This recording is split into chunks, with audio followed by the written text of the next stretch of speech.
What's up, guys? Today we're going to be talking about the top 5 best budget iPhones to buy in 2022. So let's go ahead and get started with the iPhone XS. This is such an awesome device and personally my favorite on the list. I think it's just great for the price. Around 300 bucks right now. Have all the links down below. This has a glass back stainless steel frame and just feels really premium. I still think this design looks really nice too still in 2022. One of the best things about this phone is it actually still has the Super Retina OLED display as opposed to an IPS display. It also has HDR10 on here. It's at 5.8 inches, so it's kind of compact actually. It's 1125 by 2436, so 1080p plus resolution. 458 for the PPI. It's just a very nice display, great colors and great resolution, very sharp display. So that is one of my favorite things about this phone at this price point. This phone does run iOS 15.3, the latest version, and I see this phone getting updates at least for another 3 to 4 years still. This phone does have the Apple A12 chip. That's also another highlight with this phone. Just awesome performance. This phone can really just play any game that you throw at it. It's very fast on iOS 15 with multitasking, and you just don't see a lot of lag and stutter with this phone, which I was really impressed with.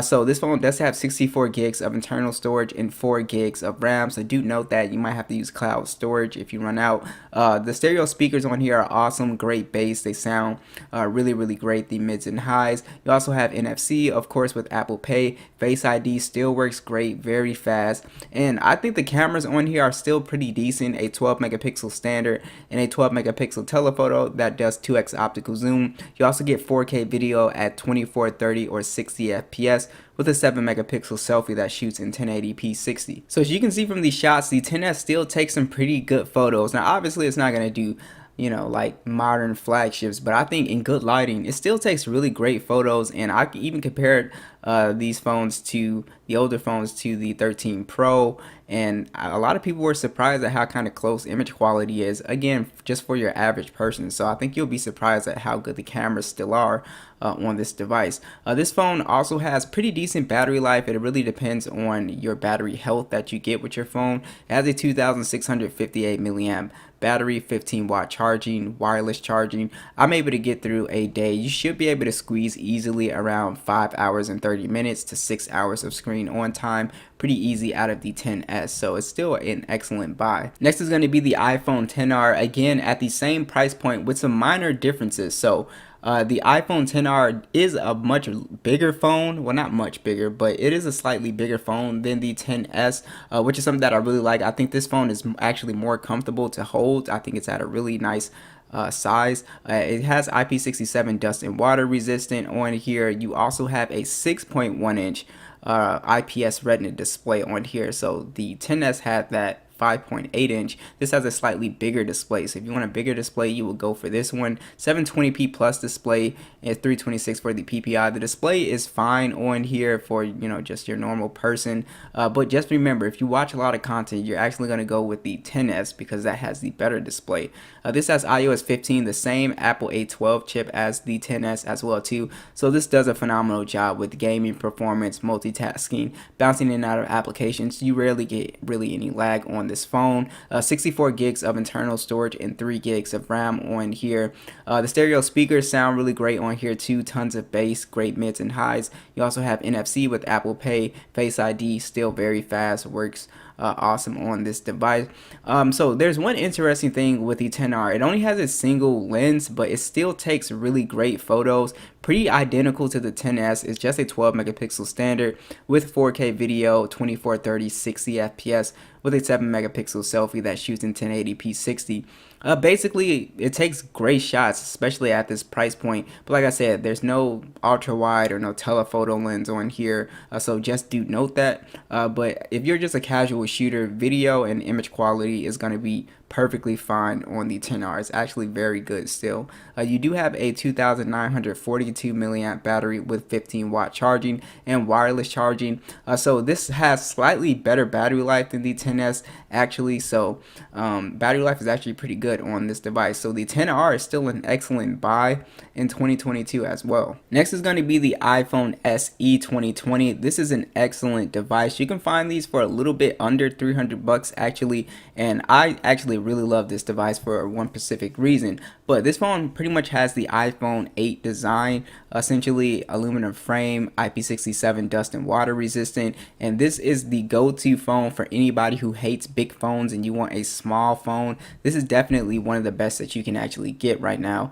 So this one has a 4.7-inch Retina IPS panel, 750 by 1334 resolution, 326 for the PPI, so basically 720p plus. Still, the screen looks pretty good since it's so small. This is on iOS 15.3. The highlight with the SE 2020 is actually the Apple A13 Bionic chip. It's actually the fastest chip on this list. It is extremely fast. It pretty much opens applications and plays games like a flagship phone. So if you want the fastest and most powerful phone, this phone is just awesome for this price point. It's absolutely amazing. You also have 64 gigs of internal storage and 3 gigs of RAM. This phone also has stereo speakers, which don't sound as good as the bigger phones, but they're stereo speakers, so they'll get the job done. If you cover one, the other one is pretty loud enough, so it's not going to be a big deal. You also have your NFC with Apple Pay, and here's something that a lot of people actually love about this phone is actually the Touch ID. The fingerprint sensor works really great. I personally like Touch ID more than the Face ID. Just feels more natural to me.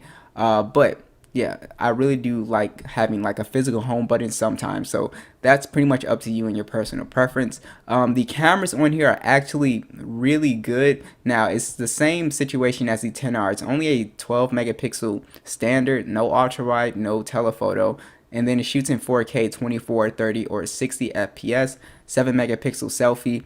Honestly, this has one of the best cameras at the mid-range price point, so it is just very impressive. Color accuracy, detail, and also video is really good on here, so just extremely impressive camera for this price point.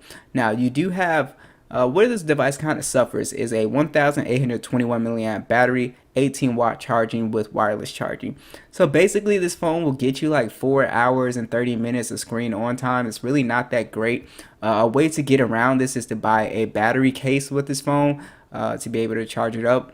But other than that, the SE 2020 is just a fantastic device. Next is going to be the iPhone 8 Plus. So this phone is actually still very popular and still retains its value at about $300, mostly because it's really the best big iPhone that you can get with the Touch ID button or the home button. So it's still a great buy. Aluminum frame, IP67 dust and water resistant, a 5.5-inch 1080p IPS panel on here, 401 for the PPI. It's a very nice panel, and again, one of the benefits with these older iPhone screens is that they actually don't have a notch, so if you hate having notches, you'll really like this phone as well. You do have the iOS 15.3, the Apple A11 chip. This phone runs pretty smooth for the most part. I've never really had performance problems with this phone.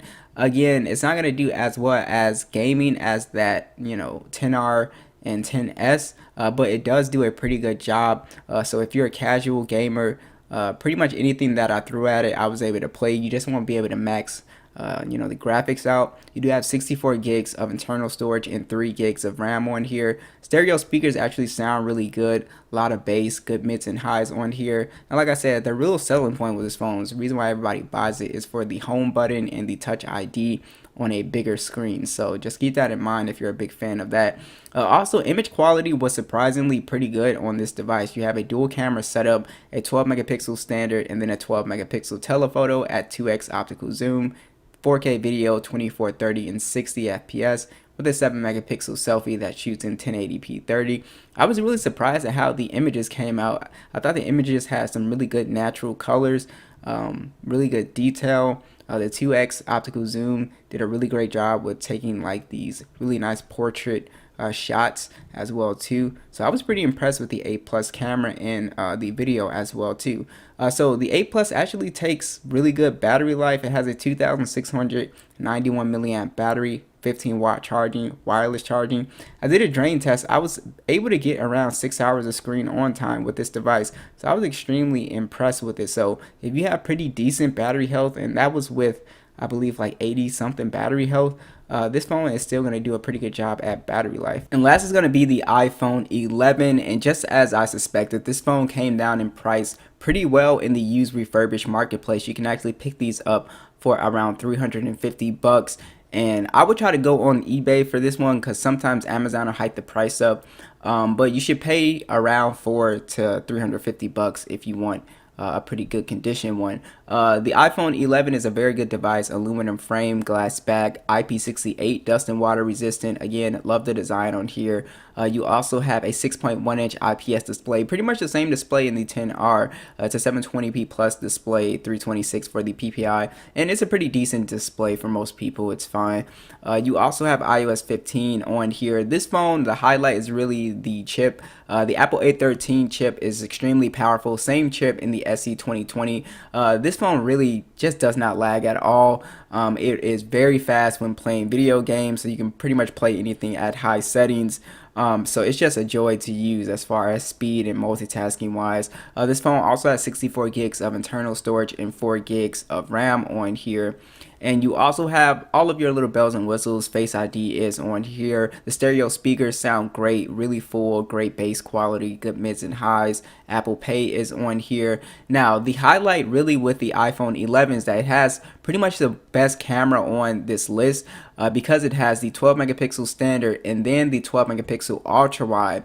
This is the only phone on this list with an ultra wide, which is, in my opinion, the best secondary camera you can have. And then you have 4K video at 24, 30, 60 FPS, along with a 12 megapixel selfie cam that shoots in also 4K, 24, 30, or 60 FPS. So one of the best cameras that you can get at this price point here, especially if you're looking for an iPhone here.